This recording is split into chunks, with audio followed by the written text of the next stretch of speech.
ఓం శాంతి.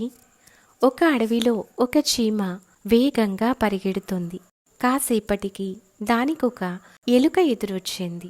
చీమా చీమా, ఎందుకంత వేగంగా పరిగెడుతున్నావని చీమను అడిగింది ఎలుక. అక్కడొక పెద్ద జంతువుంది, నాకన్నా చాలా పెద్దది, నన్ను తినేస్తుందేమో అని పరిగెడుతున్నానని చెప్పింది చీమ. అయితే అది నన్ను కూడా తినేస్తుందేమో, నేను కూడా నీతో పరిగెడతానని ఎలుక కూడా చీమతో పాటు పరుగు ప్రారంభించింది. అవి రెండూ పరుగుతూ ఉండగా కుందేలు ఎదురు పడుతుంది. ఎందుకు పరిగెడుతున్నారు అని అడిగింది. అక్కడొక పెద్ద జంతువుంది, నాకన్నా చాలా పెద్దది, నన్ను తినేస్తుందేమో అని పరిగెడుతున్నానని చెప్పింది చీమ. అవునవును అంది ఎలుక. దాంతో కుందేలు కూడా వాటితో పాటు పరుగులంకించింది.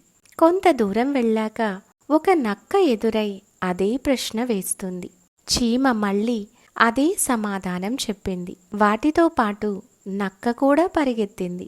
కొంత దూరం పరిగెత్తాక నక్క అలసటతో ఇంకా నా వల్ల కాదు, నేను పరిగెత్తలేను, ఇంతకీ అసలు ఆ జంతువేంటి అని అడుగుతుంది.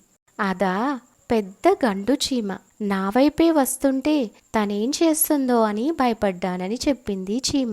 ఎలుక, కుందేలు, నక్క కోపంతో గండు చీమ మమ్మల్ని తింటుందా, అనవసరంగా భయపెట్టావని అన్నాయి. నన్ను తింటుందని చెప్పాను కానీ మిమ్మల్ని తింటుందని నేను చెప్పలేదుగా అని అంది చీమ. నిజమే అనుకున్నాయి నక్క, కుందేలు, ఎలుక.